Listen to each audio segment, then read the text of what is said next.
오늘도 예배에 함께 참여하신 우리 성도님들 주님 안에서 축복하고 사랑합니다. 현장에서 예배 드리시는 우리 성도님들께서는 마스크를 코 위까지 꼭 착용해 주시길 바라겠고, 또 영상으로 예배 드리시는 우리 성도님들께서는 용모를 단정히 하셔서 예배로 영광 돌리시기를 바랍니다. 우리 다 같이 일어나셔서 모든 영광을 하나님께 찬양하심으로 10월 마지막 주 2부 예배로 살아계신 하나님 앞에 영광을 돌리겠습니다.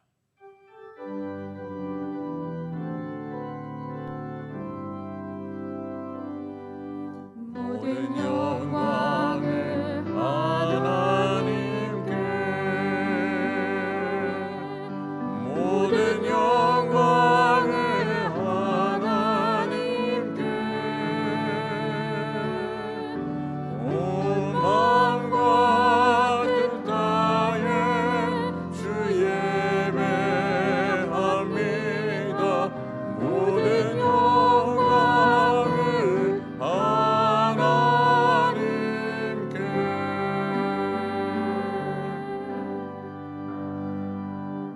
하나님은 영이시니 예배하는 자가 영과 진리로 예배할지니라.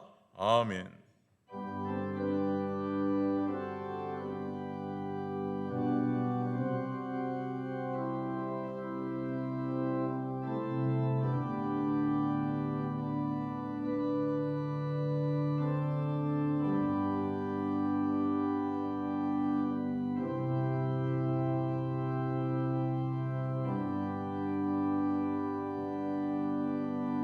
은혜가 충만하신 주 여호와 하나님, 오늘로 주의 백성들을 사랑하사 주의 성도들을 거룩한 주의 성전에 함께 모여 예배자로 서게 하시고, 또한 예배 가운데 주 성령 하나님께서 예배를 주관하사 모든 죄와 허물을 회복하게 하시며 성령 충만한 은혜를 허락하여 주시는 그 하나님의 은혜를 우리의 마음에 담아 감사와 찬양과 영광을 올려드립니다. 예배의 시종회관을 온전히 주님께 의탁하며 우리를 사랑하시는 예수 그리스도 이름으로 기도드립니다. 아멘.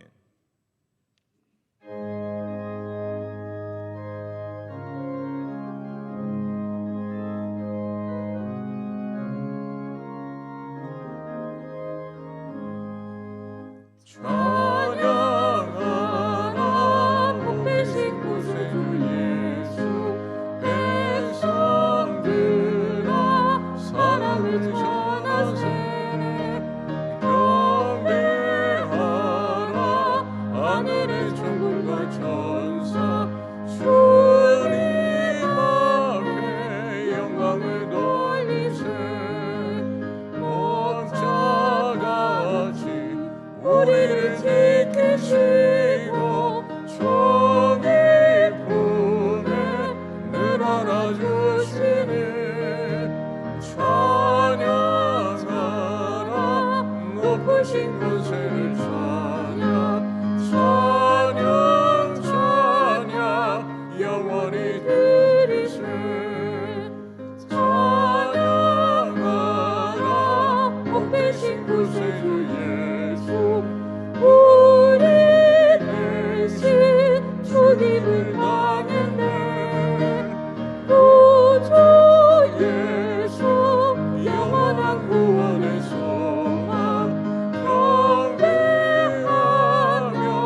겸손히 절하세. 찬양하라 우리 죄 지신 예수, 그의 사랑 한없이 크셔라. 찬양하라 높으신 권세를 찬양, 찬양 찬양 영원히 드리세. 찬양하라 복되신 구세주 예수, 천사들아 즐겁게 찬양해.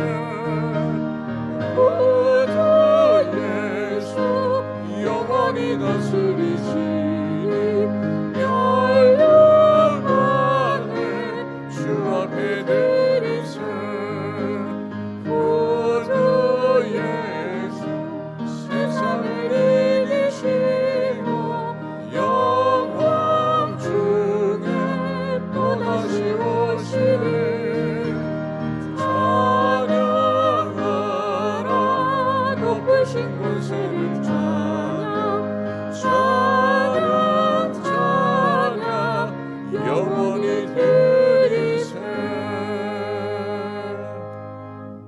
나의 힘이신 여호와여, 내가 주를 사랑하나이다.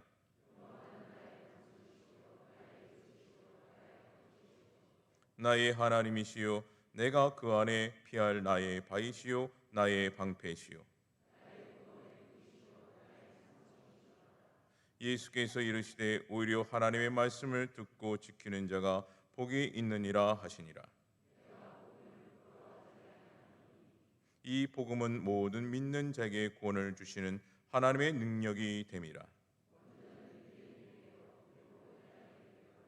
복음에는 하나님의 의가 나타나서 믿음으로 믿음에 이르게 하나니,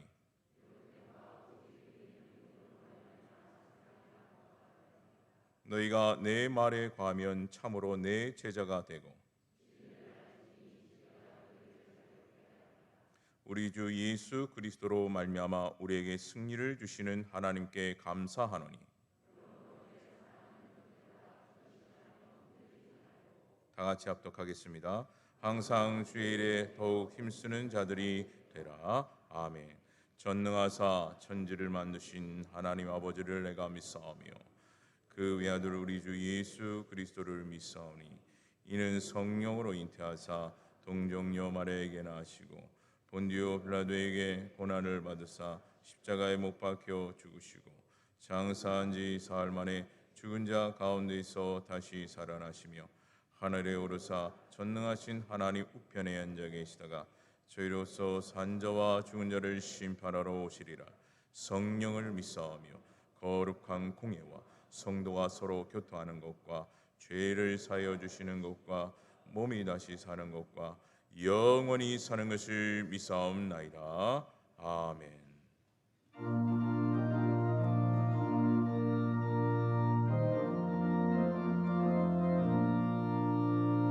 주님 약속하신 말씀 위에서 영원토록 주를 찬송하리라.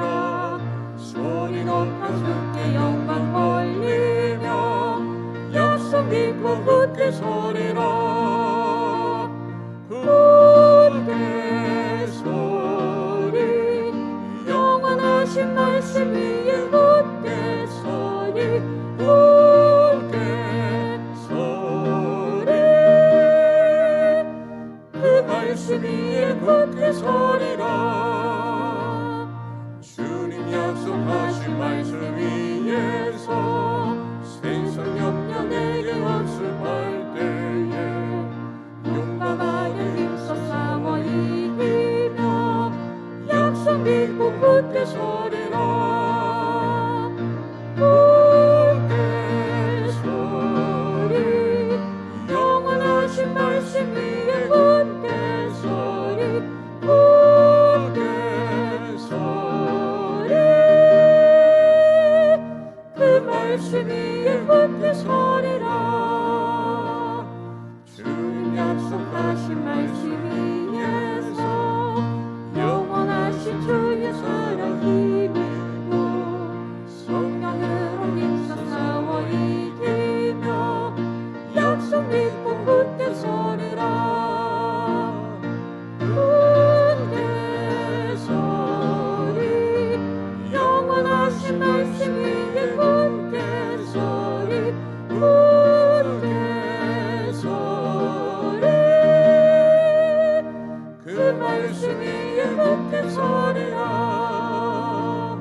주님 약속하신 말씀 위에서 성령 인도하는 대로 행하며 주님 몸에 항상 안식 얻으며 약속 믿고 굳게 서리라.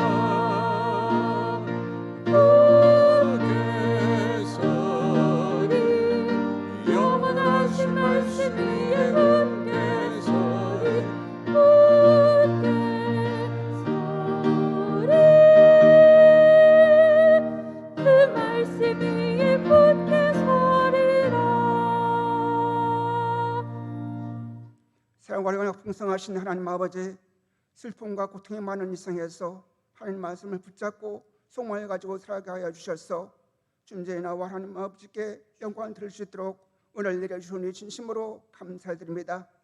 이 시간은 마음과 정성을 다하여 영과 진리로 드리는 예배를 하나님 아버지께서 기쁘시게 받아주시옵소서.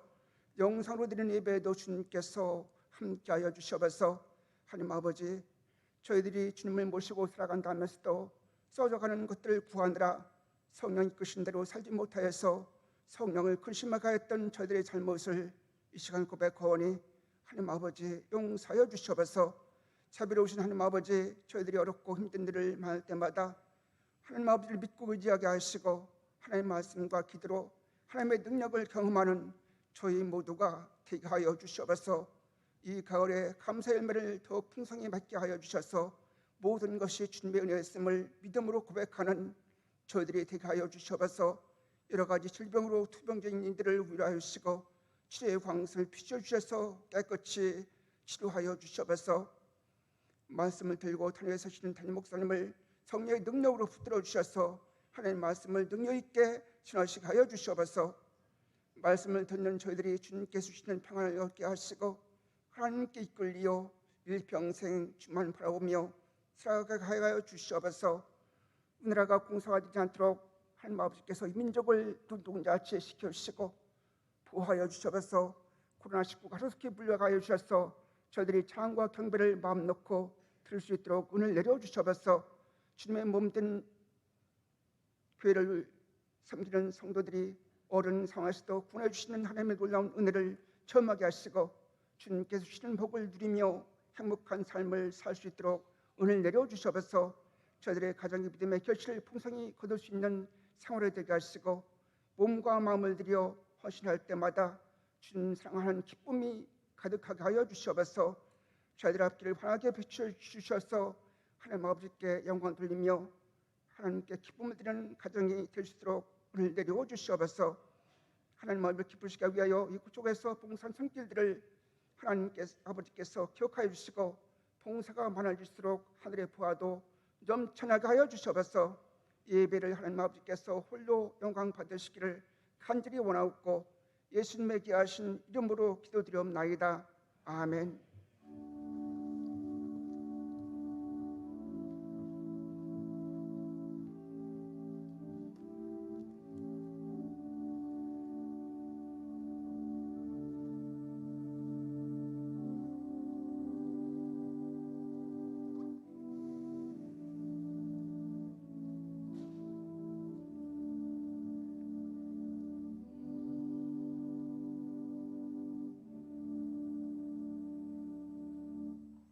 이 시간 주님께서 우리에게 주실 축복의 말씀은 신약성경 마가복음 11장 15절에서 18절입니다. 신약성경 73면에 기록이 되어져 있습니다. 제가 봉독해 드립니다. 그들이 예루살렘에 들어가니라. 예수께서 성전에 들어가사 성전 안에서 매매하는 자들을 내쫓으시며 돈 바꾸는 자들의 상과 비둘기 파는 자들의 의자를 둘러 엎으시며 아무나 물건을 가지고 성전 안으로 지나다님을 허락하지 아니하시고 이에 가르쳐 이르시되 기록된 바 내 집은 만민이 기도하는 집이라 칭함을 받으리라고 하지 아니하였느냐. 너희는 강도의 수구를 만들었도다 하시매 대제사장들과 서기관들이 듣고 예수를 어떻게 죽일까 하고 꾀하니 이는 무리가 다 그의 교훈을 놀랍게 여김으로 그를 두려워함이로라. 아멘. 기도드리겠습니다. 하나님 아버지 감사합니다. 10월달 마지막 제주 종교개혁주일 2부 예배를 살아계신 하나님 앞에 드릴 수 있도록 우리에게 믿음과 건강과 열심과 환경을 허락해 주심에 감사와 찬송과 영광을 올려드립니다. 우리 성강의 모든 가족 식구들을 하나님께서 긍휼히 여겨주시고 자유와 사랑으로 풍성하게 부어주시어 병든 자들은 고쳐주시고 마음에 상처 있는 자들은 치료해 주시고 우리 속에 있는 얽히고 설켰는 모든 문제들이 하나님의 은혜 가운데 합력하여 선을 이루는 아름다운 역사가 일어나게 도와주시며 마음에 품고 기도하는 모든 기도들이 하나님께 상달되어 응답받고 감사와 찬양과 영광을 하나님께 돌리게 하여 주시옵소서.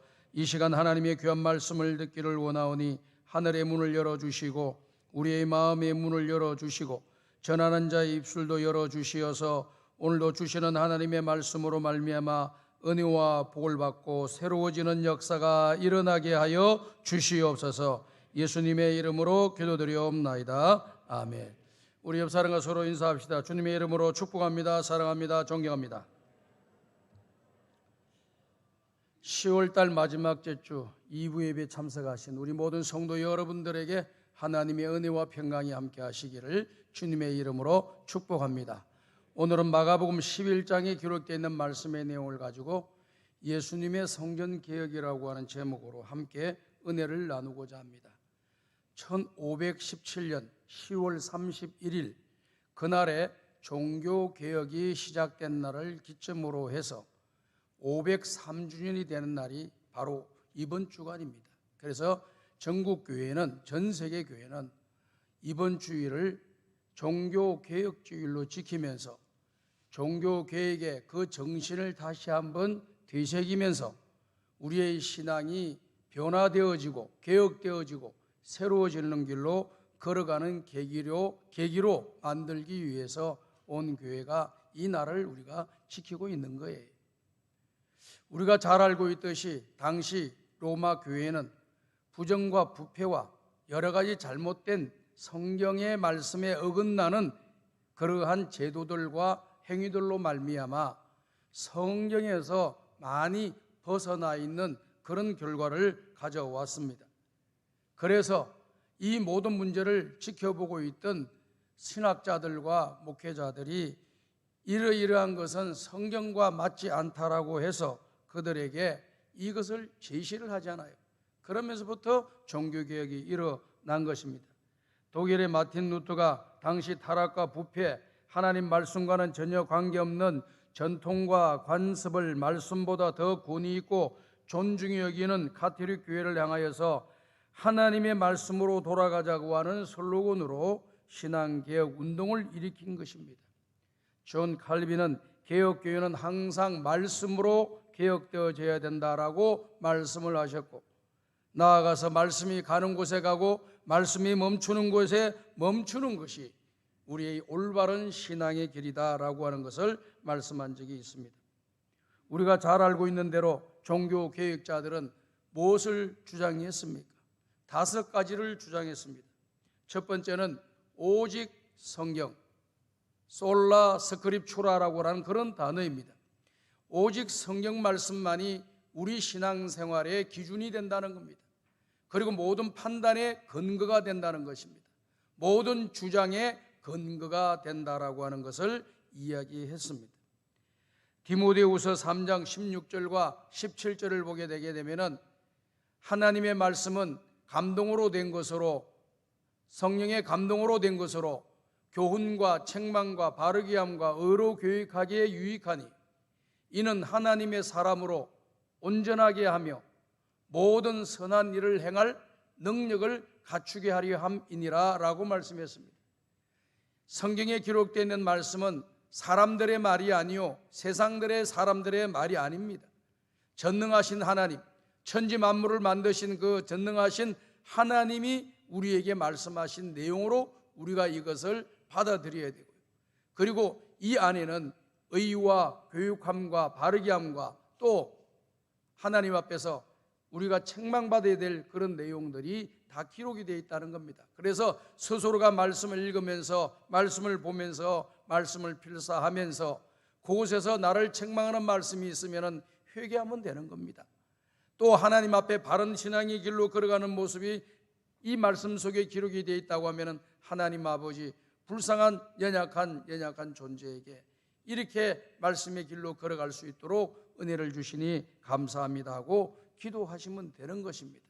그래서 우리의 생활의 모든 기준이 하나님 말씀이 되어야 된다는 거예요. 우리 인간이 가장 아름답게 멋있게 의미 있게 가치 있게 살아가는 길은 세상에서 이야기하는 풍조에 따라가는 것이 아니라 하나님 말씀대로 가는 것이 제일 이 땅에서 가치 있게 의미 있게 보람 있게 살아가는 길이고, 그 길이 바로 온전한 길로 걸어가는 길이라고 하는 것을 성경이 말씀하고 있습니다. 그래서 우리들이 모든 것을 판단하고 결정하고 생각하고 또 모든 일을 하려고 할 때도 항상 하나님 말씀을 생각하면서 그 말씀에 어긋나지 않게 신앙의 길을 걸어가는 것이 또 고쳐나가는 것이 개혁주의 정신이다라고 하는 것을 우리는 기억해야 될 줄 믿습니다. 그 다음에 두 번째는 보면은 솔라피데라고 하는 그런 단어입니다. 무슨 말씀이냐면은 이 단어는 오직 믿음이라고 하는 그런 단어예요. 우리가 구원을 받는 것은 우리의 공로나 우리의 노력이나 선행이나 어떤 업적에 의해서 어떤 경력에 의해서 어떤 직분에 의해서 구원받는 것이 아니고 오직 예수 그리스도께서 내 죄를 위하여 십자가에 죽으신 그 구세주이신 예수 그리스도를 나의 구주로 영접하여 믿는 그 믿음으로 말미암아 우리가 구원함을 받는다는 것입니다. 이걸 분명하게 믿어야 돼요. 다른 데는 구원이 없다는 거예요. 로마서 1장 17절을 보게 되면은 이 말씀이 우리에게 분명히 말씀하고 있습니다. 다 같이 한번 읽어보겠습니다. 시작. 복음에는 하나님의 의가 나타나서 믿음으로 믿음에 이르게 하나니 기록된 바 오직 의인은 믿음으로 말미암아 살리라 함과 같으니라. 오직 의인은 믿음으로 말미암아 살리라. 믿는 걸 뭘 믿어요? 하나님을 믿습니다. 천지 만물을 만드신 하나님을 믿습니다. 인간의 생사복을 주장하시는 하나님을 믿습니다. 그리고 모든 이 세상의 모든 일들을 주권적으로 역사하시는 하나님을 믿습니다. 우리를 사랑하시는 그 하나님을 우리는 믿습니다. 우리를 구원하여 주시기 위하여 예수 그리스도를 이 땅에 보내주신 그 예수님을 우리는 믿습니다. 그렇기 때문에 이 믿음 가지고 우리가 이 구원을 받는 사람이 되는 것이지 인간의 행위로 구원을 받는 것이 아니라는 거예요. 당시 로마 가톨릭 교회가 부패가 되었을 때 어떻게 되냐면은 성 베드로 성당을 지으려고 하는데 어마어마한 큰 성당을 짓잖아요. 돈이 부족하단 말이죠. 재정이 부족하다 보니까 거기에서 인간의 생각들이 들어가기 시작하는 겁니다. 어떻게 하면 돈을 더 많이 모아서 성전 건축을 할 거냐라고 하는 그런 생각에 여러 가지 이야기를 하면 좋고 또 노력을 하고 의논을 해서 또 이렇게 사람들의 마음이 동해서 이렇게 하면 좋지만은 성경 말씀을 어기면서까지 성경 말씀을 변개시키면서까지 모든 일이라고 하는 것은 하나님이 기뻐하지 않는 일이에요. 어떤 이야기가 나온다면 여러분이 잘 알고 있는 것처럼 면죄부라고 하는 그런 단어 우리가 잘 알고 있을 겁니다. 그래서 이 베드로 성당을 짓기 위해서 이 면죄부를 판매하는 일들이 일어났습니다. 이 말은 뭐냐? 이 면죄부를 사는 순간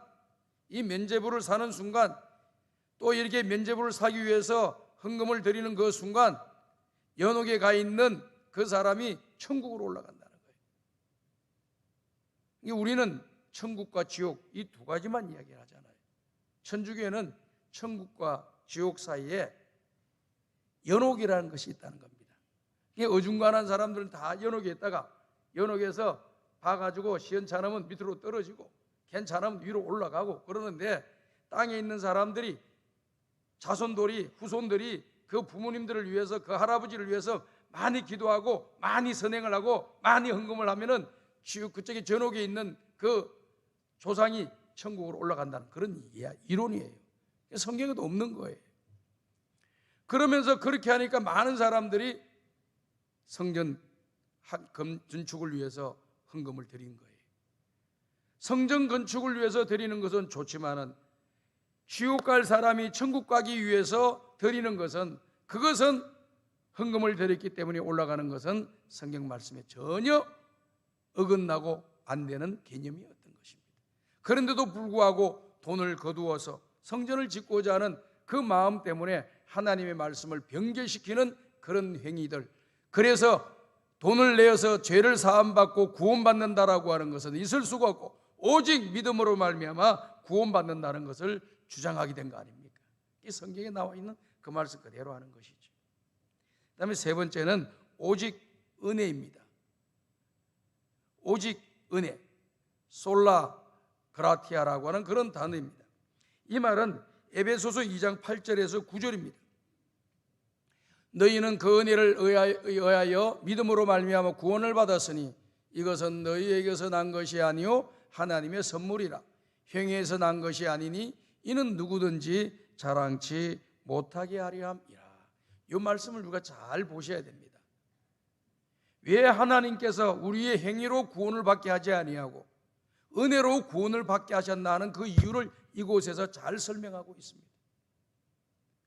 오늘 저와 여러분들이 어떤 공로와 행위에 의해서 구원을 받았다고 하면 나를 자랑하고 나를 높이고 나를 과시할 수가 있어요. 구원받았다라고 하는 것에 대해서, 예수 믿는다는 것에 대해서 자기를 자랑할 수가 있어요. 그런데 하나님께서 은혜로 우리에게 구원을 주셨기 때문에 그 은혜로 구원을 주신 그 목적은 아무 육체도 자랑하지 못하게 하려 함이니라. 내가 구원받았다라고 하는 것에 대해서 자기 업적을 자랑하지 못하게 하려고 오직 하나님의 은혜입니다라고 고백하도록 구원의 길을 열어주신 겁니다. 그렇기 때문에 오직 구원받은 것은 오직 은혜다. 나를 드러내지 말고 나를 자랑하지 말고 나를 앞세우지 말고 나의 어떤 것을 다른 사람한테 각인시켜 주려고 하지 말고 내가 예수 믿고 구원받은 것은 오직 하나님의 은혜다. 이걸 잊어버리지 말라. 이해가 되시면 아멘 하시기 바랍니다. 이 믿음으로 살아라는 겁니다.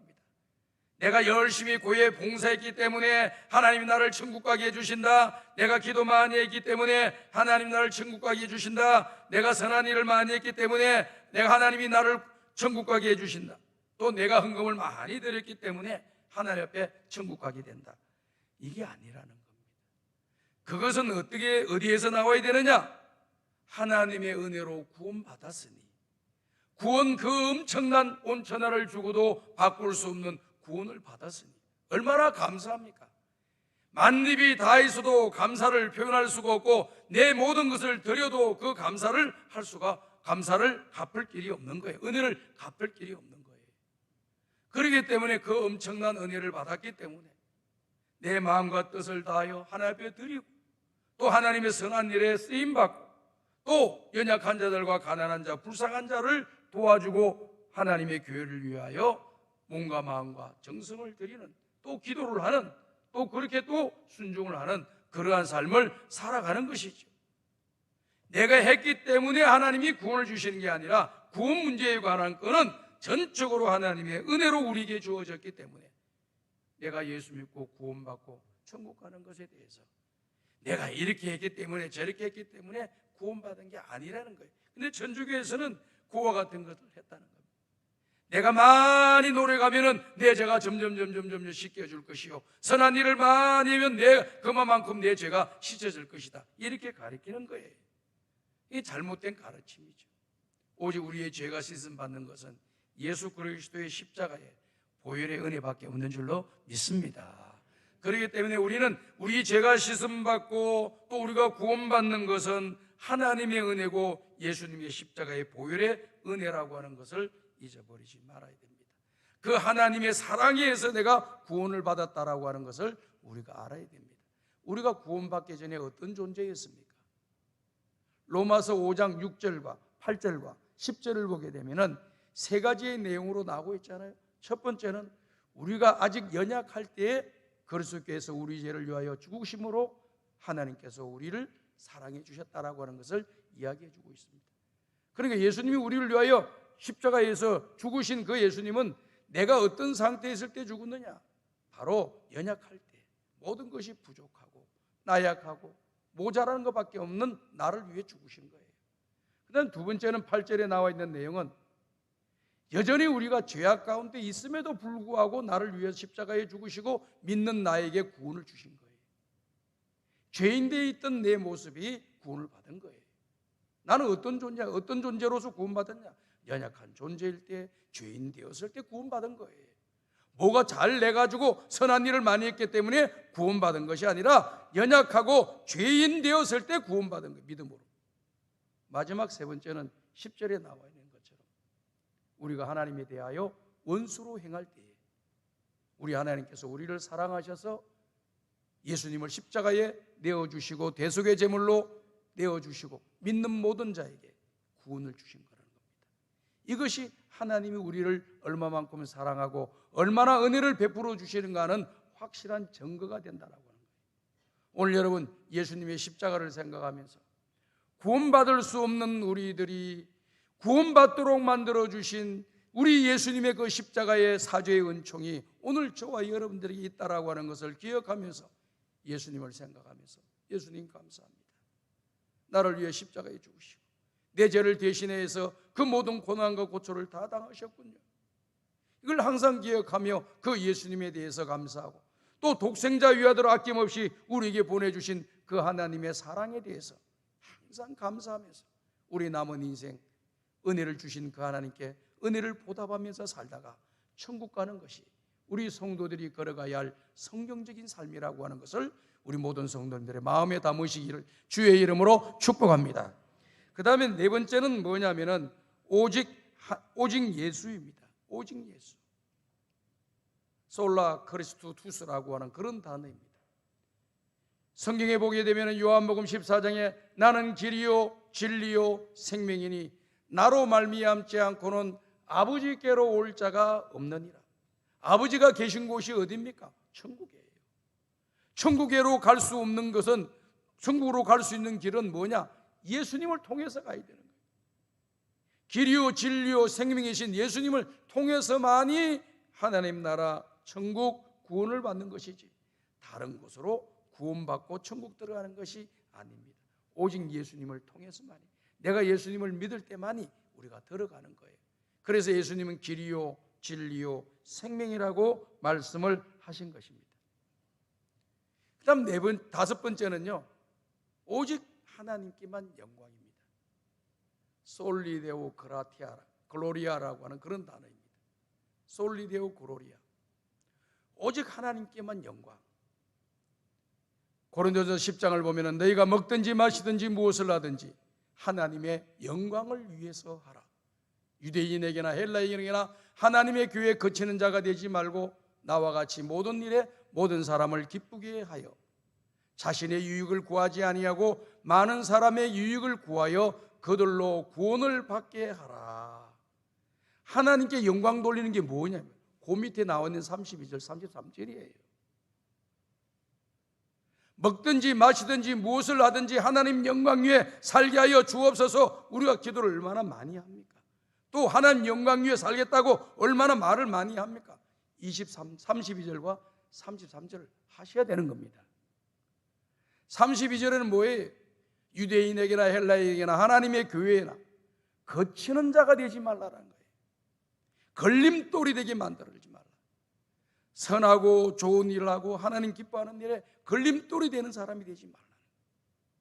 그런데 그 걸림돌이 되시는 분들을 가만히 제가 이렇게 보면은요, 감정, 계산, 자존심, 고집 이런 것들이 다 들어가 있어요.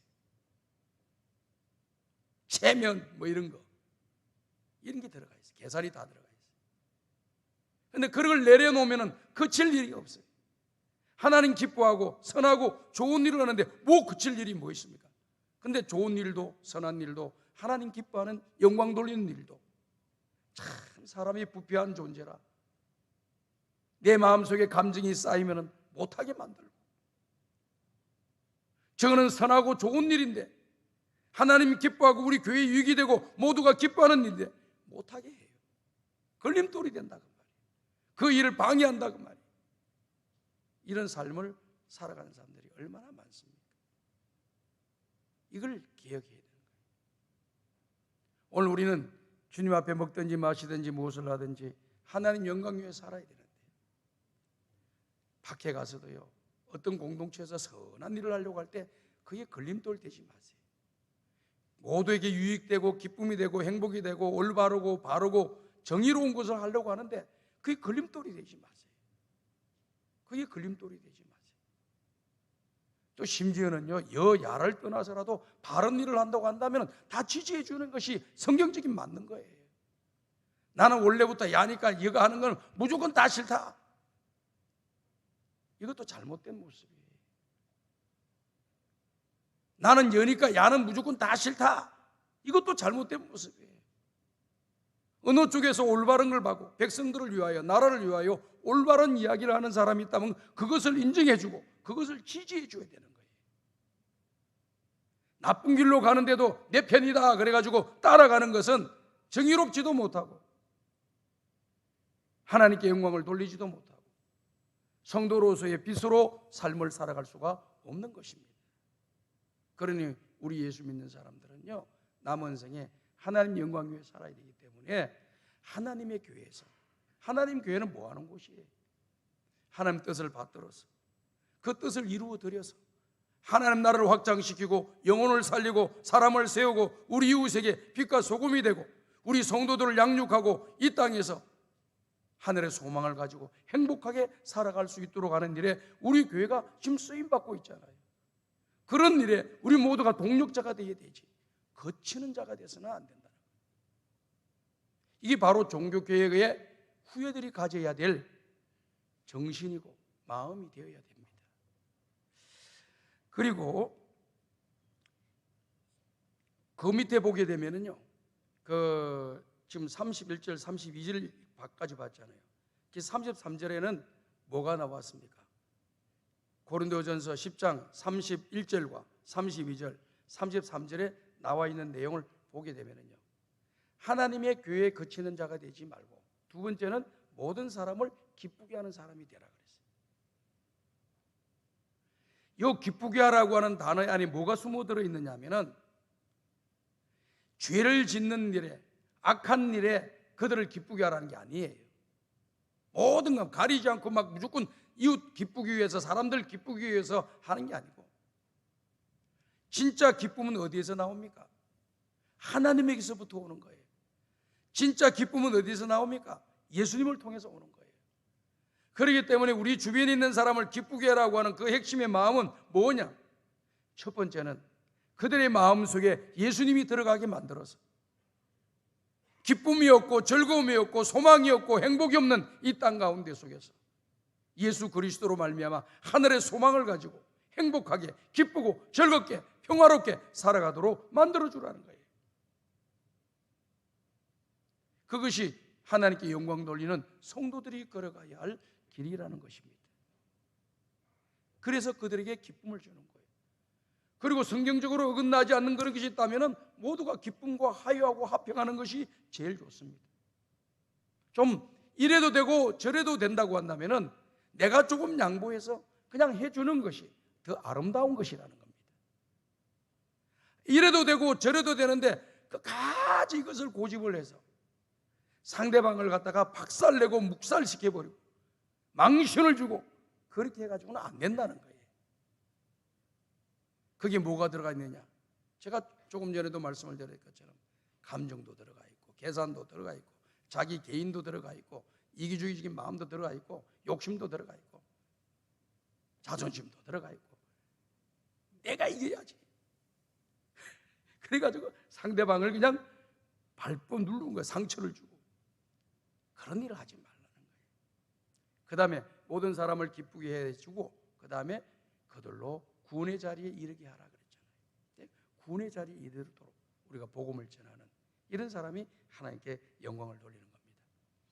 오늘 우리가 읽은 말씀 마가복음 11장에 우리 예수님이 성전을 깨끗하게 하시는 성전 개혁 모습을 보여주고 있습니다. 우리 예수님이 공생의 기간 동안 2번 성전 개혁을 하셨습니다. 요한복음 2장을 보게 되면 사역의 초기에 성전을 방문하셔서 성전을 정결케 하는 그런 일을 하셨습니다. 오늘 우리가 읽은 마가복음 11장은 우리 예수님이 십자가에 달리시기 전 일주일 전에 이제 공생애가 마감되는 그 마지막 순간에 다시 하나님의 성전을 찾아서 성전을 개혁하는, 성전을 정결케 하시는 우리 예수님의 모습을 보여주고 있습니다. 그러니 우리 예수님이 사역 초기에도 하나님의 전에 대해서, 하나님의 성전에 대해서 지극한 관심을 가지고 계셨고, 또 예수님의 사역을 마치는 마지막 순간에도 이 성전이 어떻게 되어야 될 것인가 하는 것을 우리에게 교훈해 주기 위해서 이와 같은 성전 정결 운동을 우리 예수님이 해 주신 겁니다. 당시의 모습이 어떤 상황이 되었느냐? 성전을 가면 이방인의 뜰이 있고 또 유대인들만 들어가는 뜰이 또 따로 있어요. 그리고 성소와 지성소가 구분되어 있는 것이 않습니까? 이방인의 뜰에 여기 환전하는 그런 사람들이 모여 있고, 그 다음에 각종 비둘기 팔고 짐승들을 파는 그런 사람들이 진을 치고 있었습니다. 이방인들 중에서 하나님을 믿는 사람들은 그 유대인들의 뜰 안으로 들어가지 못하고 이방인의 뜰에서만이 하나님을 예배할 수가 있었고 하나님께 기도할 수가 있었고 그 자리에 참여할 수가 있었습니다. 근데 그 자리를 돈 바꾸는 사람, 그 다음에 이 짐승들을 파는 그런 사람들로 가득 차고 물물 교환이 이루어지고 돈 거래가 이루어지는 그런 장사터가 돼버린 겁니다. 여기에는 배경이 두 가지가 있어요. 왜 이런 일이 일어났느냐? 구약 성경에 보면 하나님을 제사할 때에 제물을 갖다 드리잖아요. 근데 전통적인 제물은 바로 어린 양, 점도 없고 흠도 없는 어린 양을 하나님 앞에 드려야 돼요. 제물로 드려. 그럼 제사장은 그 제물을 받아가지고 그 양을 죽여서 피를 흘리게 만들고 이걸 갖다가 번제물로 드리는 그런 제사를 드리게 되는 거죠. 그러니까 제물에 대해서는 점도 없고 흠도 없는 것이 되어야 되는 겁니다. 그런데 당시 교통수단이 발전되지 않았던 2000년 전에는 유월절날 하나님의 전에 나와서 예배를 드리러 오기 위해서 수십 킬로, 수백 킬로 떨어져 있는 곳에서 하나님의 전을 향하여 예루살렘을 향하여 그들이 왔습니다. 수백 킬로 되는 곳에서 자기가 기르던 점도 없고 흠도 없는 양을 가져왔어요. 그런데 그 수백 킬로 오는 과정의 시간이 한 달도 걸리고 두 달도 걸렸습니다. 보름도 걸리고 그런 오는 과정 속에 점도 없고 흠도 없던 어린 양이 병들어요. 때로는 또 어떤 일들로 인하여서 상처를 얻게 됩니다. 짐승이. 그럼 점도 없고 흠도 없는 양을 드려야 되는데 점이 있고 흠이 있고 또 병든 양이지 않습니까? 그러니까 하나님의 제물로 합당치를 않은 거예요. 그래서 이분들이 그걸 가져왔다가 그거 하나 가져왔는데 이 먼 곳에까지 왔는데 제사를 드릴 수가 없고 예배를 드릴 수가 없다고 생각하니까 너무나도 안타까운 일이잖아요. 그 제사장에게 찾아가서 이야기를 드리는 겁니다. 제사장님, 제가 어느 동네에 사는데 한 달 걸려서 이거 좋은데 한 달 전에는 이 양이 점도 없고 흠도 없는 깨끗한 양이었습니다. 그런데 이런 일들로 인하여 사고로 인해 가지고 이 양이 다리를 절고 또 상처를 입고 이렇게 병들었습니다. 어떻게 하면 좋을까요? 들어보니 사정이 참 딱하잖아요. 또 그런 사람들이 한 명만 있는 것이 아니라 수시로 일어나고 있거든요. 제사장들끼리 모여가지고 선한 마음으로 시작을 한 건 사실입니다. 그럼 어떻게 하면 좋냐? 몇백 킬로 떨어져 있는 그런 사람들이 이곳에 와서 오는 과정 속에 양이 병들고 또 사고를 당해서 죽고 또 이렇게 상처를 입고 하는데 어떻게 그러면은 이 예루살렘 근처에 양을 치는 사람들이 많이 있으니까 그 가운데 가장 좋은 양들을 우리가 검사를 해서 이 양은 흠이 없는 양이라고 인정을 해주고 그 양을 그들이 가지고 살 돈을 가지고 여기 와서 사서 그걸 하나님께 드리게 하면 되지 않겠느냐? 얼마나 합리적입니까? 이해가 되시죠? 그래서 제사장에서 한 마리 한 마리 팔던 이게 발전이 돼가지고 제가 조금 전에도 말씀을 드렸던 것처럼 사람 마음속에 계산이 들어가고 이익이 들어가고 또 감정이 들어가고 하다 보니까 예를 들어서 10,000원이다 그러면 15,000원, 20,000원 해가지고 자기가 탐심을 얻는 거예요. 욕심을 가지는 거예요. 수익을 챙기는 겁니다. 하나님께 드려지는 제물 그냥 있는 그대로 원가만 계산해서 드려도 되고 조금만한 이익만 붙이고 보치도 되는데 저 먼 데서 왔기 때문에 안 살 수가 없잖아요. 사람이 많으면 막 값이 더 올라가는 거예요. 이게 돈을 많이 주고 흥정해가지고 그 예물을 사다가 제사를 드렸던 것입니다. 그러다 보니까 여기에서 이어진 투구가 일어나는 겁니다. 야, 장사하는 사람들끼리 모였습니다. 요번에는 야, 우리 10,000원짜리인데 20,000원 받기로 통일하자. 단합이 이루어지는 겁니다. 그래가지고 폭리를 취하는 거예요. 폭리를. 그걸 취해가지고 또 부패한 그런 제사장들한테 갖다 주네. 그게 눈 감아주고 지나가는 거예요. 그게 첫 번째예요. 그 다음 두 번째, 환전 문제입니다. 무슨 성전에 들어가는데 환전이 필요하냐 이렇게 생각하시죠. 당시는 로마의 황제가 지배하던 나라입니다. 전 세계를 어디를 가더라도 로마 제국이 지배하는 나라에는 모두가 다 통용되는 화폐가 로마에서 발행한 화폐입니다. 그 화폐 안에는 뭐가 화폐라고 하는 게 화폐가 아니라 동전이라고 말이죠. 그때는 이 종이로 이렇게 돈을 만들지 않았어요. 다 동전이에요. 금화, 은화 이렇게 만드는 거죠.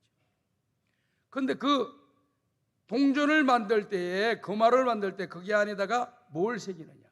가이사의 형상을 새겨놨습니다. 가이사의 형상을 새겨서, 가이사는 하나님을 대적하는 우상인데 우상의 형상이 그려져 있는 것을 하나 앞에 올려드린다. 이게 안 맞잖아요. 좀 논리적으로 볼 때. 그래서 제사장들이 이야기를 한 거예요. 하나님께 드려질 것은 하나님께로 드려지고 가이사에게 드릴 것은 가이사에게 드려야 된다. 우리 예수님이 말씀하신 것처럼 가이사의 것은 가이사에게, 하나님의 것은 하나님께 드리라, 이렇게 말씀하셨잖아요. 제사장들도 그와 같이 비슷한 생각을 해서 가이사의 것을 하나님 앞에 드릴 수가 없으니 성전에서 이스라엘 화폐로 바꾸어라. 이스라엘 화폐로 바꾸면은 거기에는 가이사 형상이 기록되지 않았어요. 돈으로 바꾸니까 거기에는 그런 것이 없단 말이죠. 이스라엘에서 원하는 유대교에서 전통적으로 내려오는 그런 이런 문양들이나 이런 것들이 있는 거예요. 그렇기 때문에 아무 문제가 없어요. 형상이 없기 때문에. 그래서 그걸 바꾸어 준 겁니다. 얼마나 좋은 거예요? 선한 거예요. 그런데 이것도 전번과 같이 물건을 양과 짐승을 이렇게 교환해 주듯이 그것도 그렇게 된 거예요. 그러니 이익을 보기 위해서 이제 이전 투구가 벌어지고 그 안에 장사체들이 몰려 들어오기 시작하고, 이것이 교회의 모습이 아닌데 그와 같은 선한 목적으로 했던 일들이 사람의 욕심과 계산과 이익이 들어가면서 하나님의 성전이 엉망이 돼버린 겁니다. 시장터가 돼버린 겁니다. 그래서 우리 예수님이 책찍을 들고 그들을 다 쫓아내고 그 상을 기업하면서 그들을 다 쫓아내시고 성전을 정결케 하시면서 내 아버지 왜 강도의 소굴로 삼지 말고 내 아버지 집은 기도하는 집으로 만들어야 된다. 하나님을 예배하는 집으로, 하나님을 기도하는 집으로 되어져야지 이 성전이 의미가 있는 것이지, 장사치들이 몰려와가지고 이곳에서 이런저런 하는 것이 하나님 기뻐하는 예배가 될 수도 없고 기뻐하는 장소가 될 수 없다라고 하는 것을 그들에게 말씀해 주신 겁니다. 저는 이 말씀을 가만히 보면서 지금 우리 교회가, 우리 교단이 소속되어 있는 것은 개혁주의예요. 그런 종교개혁자들의 정신을 이어받아서 오늘 우리 성광교회가 있는 겁니다. 대한예수교 장로회 성광교회. 소위 말해서 우리가 개신교라고 하는 대한민국에 있는 모든 개신교들이 종교개혁자들의 정신에 후예들이 된 겁니다. 그 정신을 이어받아서 지금도 신앙생활하고 신앙생활을 해나가고 있습니다. 그런 개혁주의 정신은 어디에서 나오느냐? 하나님 말씀, 성경에서 나오는 거예요. 성경이 우리 생활의 기준이고 판단의 근거고 또 생활의 근거가 되는 것이기 때문에 성경 말씀에 의해서 어긋나지 않게끔 해야 되는 거죠. 그와 같이 예수님께서 그와 같이 그 성전을 정결케 함으로써 교회를 교회답게 만들어라는 거죠. 하나님의 성전을 성전답게 만들어라는 겁니다. 하나님의 성전은 어떤 곳입니까? 이스라엘 백성들에게 주신 하나님의 선물이에요. 성전은. 그 성전에서 하나님을 만날 수 있습니다. 하나님께 기도드릴 수 있습니다. 그리고 하나님의 응답을 받을 수가 있습니다. 그리고 하나님의 말씀을 들을 수가 있습니다. 그곳에서 하나님의 뜻을 발견하고 하나님의 뜻을 알고 또 그 하나님의 은혜에 감사하고 감격하고 찬송하는 그런 역사가 일어나고 회개할 때 용서하는 그런 사죄의 은총의 역사가 성전을 통해서 일어났던 것이죠. 그러니 오늘날에도 하나님의 교회가요, 저도 마찬가지지만은 우리 교회 안에서 개인의 어떤 목적을 가지고 장사하는 것을 용납하지 않아요. 선교를 위해서, 가난한 자를 구제하기 위해서, 어려운 이웃들을 돕기 위해서 하는 바자회는 교회에서 할 수 있어요. 그 목적 자체가 뚜렷하니까. 왜? 하나님의 사랑과 선행을 실천하는 일에 우리 모두가 조금씩 마음을 모아서 도와주자는 데는 돼요. 그리고 어느 누구도 그것을 팔았다고 해서, 그것을 장사했다고 해서 한 분도 자기 주머니에 넣는 사람 없어요. 다 쓰는 거니까. 그런데 개인적인 욕심을 가지고 교회에서 어떤 명분을 내세워서 선교한다 뭔다 해가지고 장사를 시작하고, 그리고 사람들을 모으고 사람들에게 그 물건을 팔고, 그래가지고 그 돈을 자기 주머니에 집어넣는 것, 이것이 바로 장사하는 행위가 되는 거예요. 그래서 교회에서 물건을 개인적으로 만나서 뭐 주고 팔고야 마찬가지지만 교회 안에서는 그런 일을 못하게 하잖아요. 저도 못하게 하고. 그래서 우리 전도요원들이 가끔 명절 때 되면은 무슨 뭐 선교를 위해서도, 구제를 위해서 떡국도 팔기도 하고, 또 뭐 반찬도 팔기도 하고. 그거 팔았다고 해서 전도요원들 누가 개인이 돈을 10,000원짜리 한 잔 가져간 사람 아무도 없어요. 다 모아가지고 그 목적대로 선한 일에 사용한단 말이죠. 그러니까 그런 정도는 우리가 저도 포용을 해주는 겁니다. 그러나 개인이 목적이 돼서 장사하는 것이 시작이 된다? 절대 허용하면 안 되는 거예요. 하나님의 교회는 하나님 앞에 예배드리고 믿음의 백성들이 교육받고 또 은혜받고 훈련하고 기도하고 이곳에서 교제하면서 또 밖으로 나가서 복음을 전하는 그런 교회가 되어야 되는 것입니다. 그렇기 때문에 하나님의 교회는 형식적인 신앙을 벗어버리고 하나님께 순종하는 신앙의 길로 걸어가야 하는 것입니다. 사무엘상 15장 22절과 23절을 보게 되면 이런 말씀이 기록되어 있습니다. 다 같이 한번 읽어보겠습니까? 시작.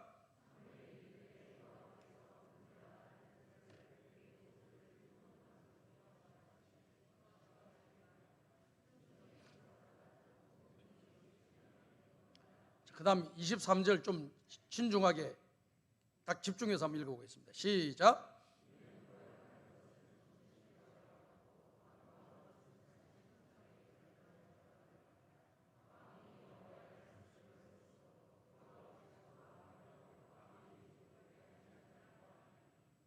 자, 여기 뭐라고 말씀했습니까?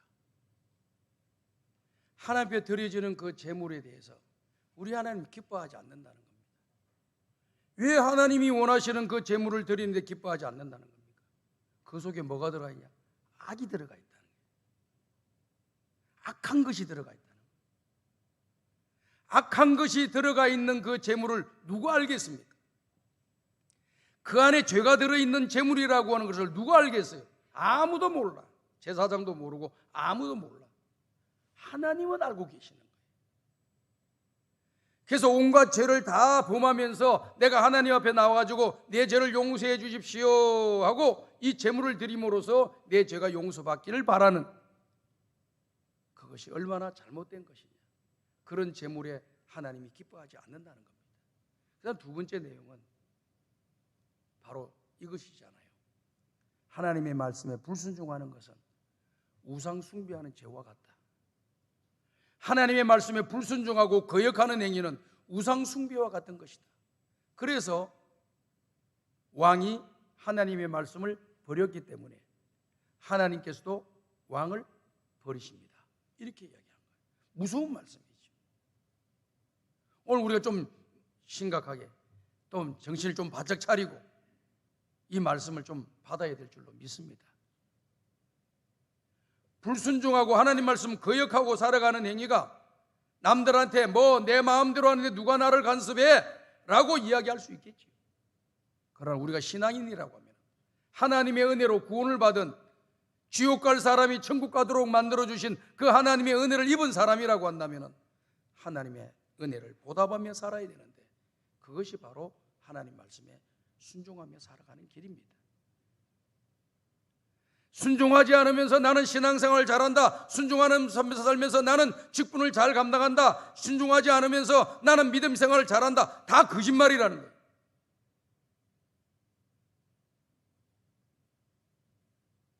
불순종하니까 하나님이 버리신다는 거예요. 얼마나 무서운 말입니까? 저는 우리 성광의 성도들이 이번 종교개혁주를 맞이해서 하나님 말씀 중심으로 신앙의 길을 걸어가시기를 주의 이름으로 축복합니다. 기도 생활도 마찬가지예요. 우리가 기도 생활을 많이 하잖아요.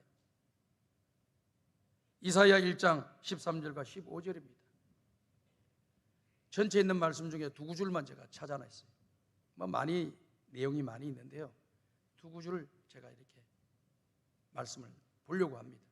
13절 말씀 다 같이 읽어보겠습니다. 시작.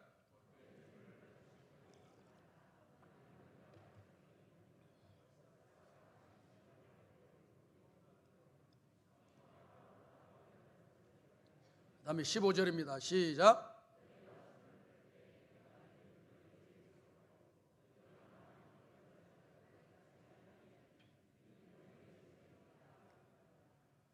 악한 일을 행하면서 하나님 앞에 예배드리는 모습은 하나님 기뻐하지 않는다.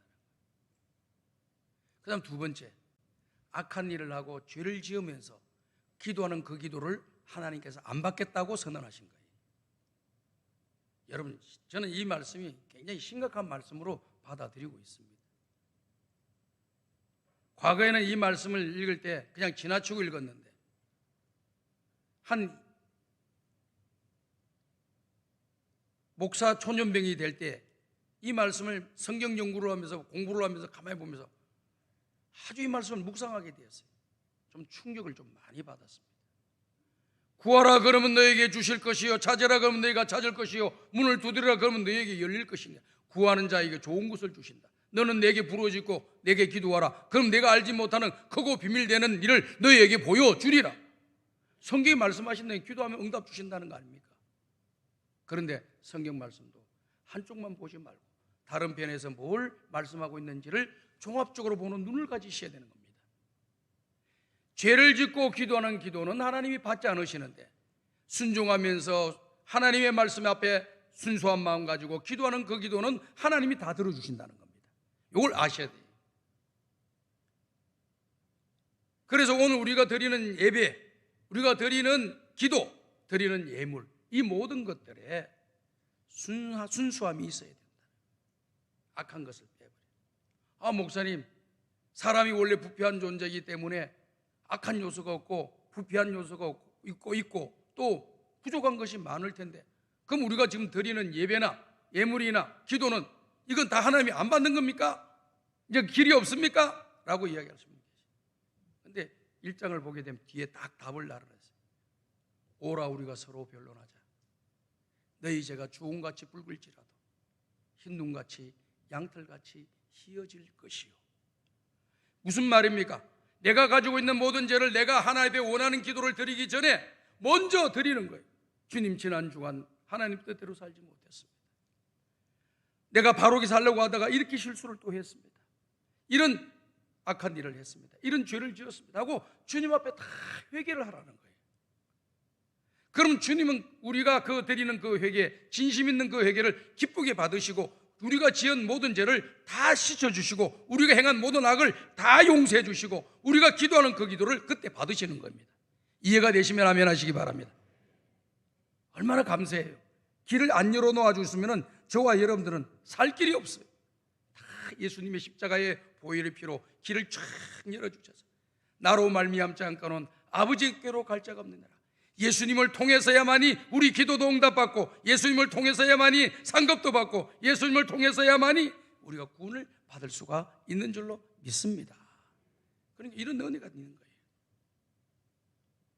그러니 우리는 연약하기 때문에 앞에 있는 목사도 마찬가지 다 허물이 있고 죄가 있는 존재들이에요. 그러니 우리는 주님 앞에 여전히 죄인이에요. 하나님 아버지, 오늘도 죄인이 왔습니다. 우리 죄를, 나의 죄를 용서해 주십시오. 아버지 되시는 하나님, 사랑하는 아들이 지금 내가 왔습니다. 나를 불쌍히 여기시고 긍휼히 여겨 주십시오. 우리는 기도하는 거예요. 그렇게. 그래서 하나님 앞에 자비와 긍휼을 바라는 것이지. 내가 이런 일을 했습니다. 내가 저런 일을 했습니다. 이런 내가 엄청난 일을 내가 했습니다. 내가 오랫동안 믿었습니다. 이것 갖고 되는 게 아니라 우리의 상태가 지금 어떤 상태인가요? 형식과 외식을 벗어버리고 진실된 신앙의 길을 걸어가야 될 줄로 믿습니다. 마지막 말씀을 드리려고 합니다. 이기주의적인 신앙생활을 개혁해야 됩니다. 이 성전에 모여있는 사람들은 예배와 관심 없어요. 자기 이익만 얻으려고 하는 거예요. 자기 이익만. 그러다 보니까 그 사람이 속해 있는, 모여있는 그 공동체가 악의 소굴이 되고 강도의 소굴이 되는 거예요. 한 사람이 그런 나쁜 생각을 갖고 있으면 한 사람만 있으면 괜찮지. 이 악은, 죄는 전염이 되는 거거든. 계속 전염이 됩니다. 저 사람도 저런 일 하네?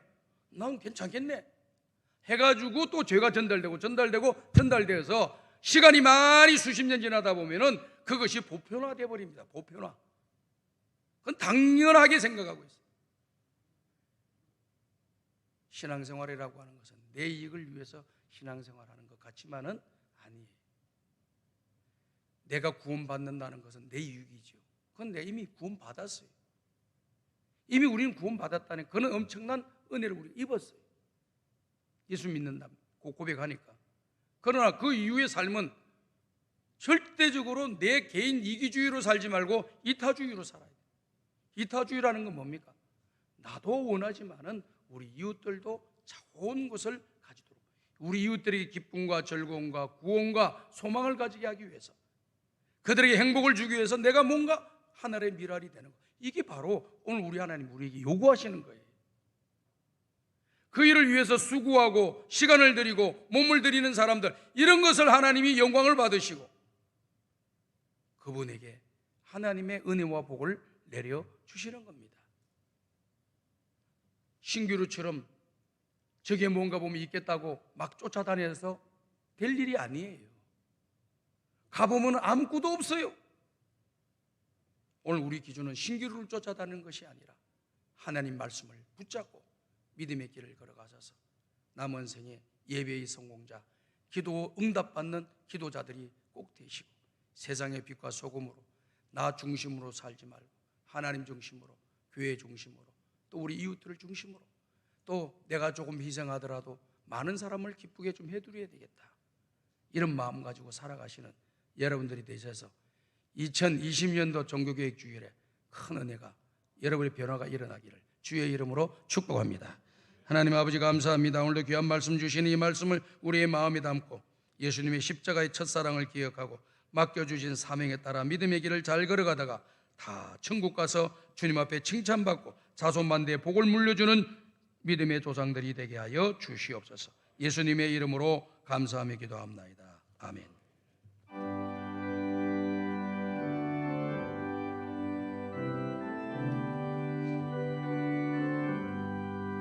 나의 영원한 신기여 생명보다 위하다. 나의 갈 길 따라보러 나와 동행하소서. 주께로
하나님 아버지, 오늘도 주의 전에 나오면서 마음과 뜻과 정성을 다한 귀한 예물을 주님 앞에 드립니다.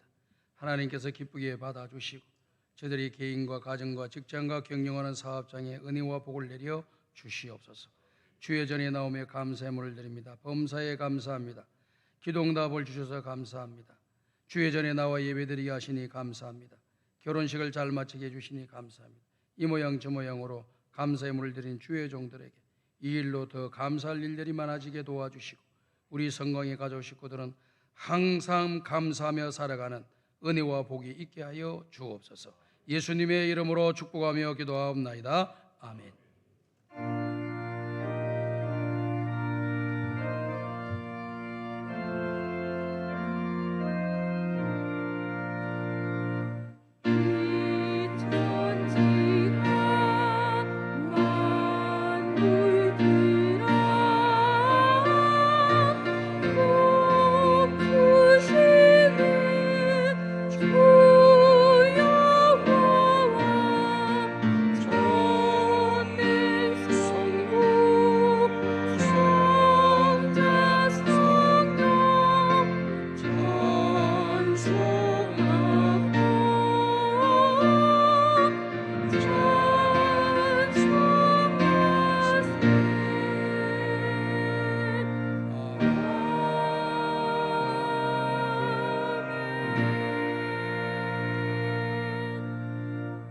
우리 구주 예수 그리스도의 은혜와 하나님 아버지의 무한하신 사랑하심과 성령님의 감화감동 인도교통 충만하신 은총이 하나님 중심, 말씀 중심, 교회 중심으로 신앙의 길을 걸어가며 하나님께 영광을 돌리며 은혜와 복을 받기를 원하는 우리 모든 성도들 머리 위에 이제로부터 영원토록 함께 있을지어다. 아멘.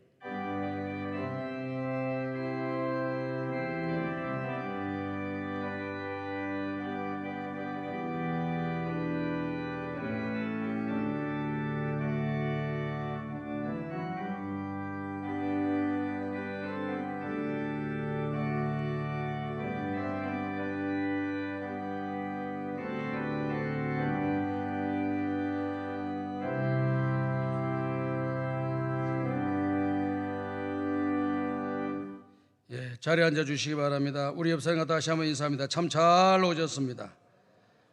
교회 소식 내용을 보시게 되면은 다음 주일부터 오후 찬양 예배와 또 10월 7일부터 금요 기도회가 시작된다라고 하는 광고가 나와 있습니다. 잘 참고해 주시고 특별히 다음 주일날 오후 찬양 예배는 3시 반에 우리가 예배를 드리는데요. 2시 30분으로 1시간 앞당겨서 저녁 예배를 드린다라고 하는 것을 여러분들이 참고하시길 바랍니다. 왜 1시간을 땡겼느냐? 제가 많은 이야기를 많이 들었어요.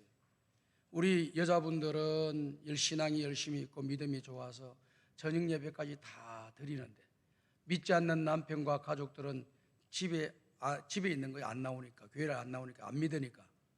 그러니까 집에 가면은 6시, 7시 돼서 들어가니까 가족들과의 모임이 안 되고 화합이 안 되고 화목이 안 되는 그런 것을 제가 많이 접했습니다. 그래서 1시간을 좀 땡기면 예배가 4시에 마치게 되면 가족들과 좋은 식사의 시간, 교제의 시간, 또 같이 가족들과 함께하는 좋은 시간을 가질 수 있을 것 같다. 우리 교회 표어가 가정 같은 교회 같은 가정이잖아요. 가정을 중시 여기는 교회이기 때문에 시간을 그렇게 바뀌었다라고 하는 것을 참고해 주시고 나머지 나와 있는 내용도 보시고 소촌 광고를 보시고 안타까운 소촌이 되었는데 여러분 참고해 주시기를 바라고 유의해 주시기를 바랍니다. 찬송가 430장 부르면서 주일 2부 예배를 모두 마칩니다. 안녕히 돌아가십시오.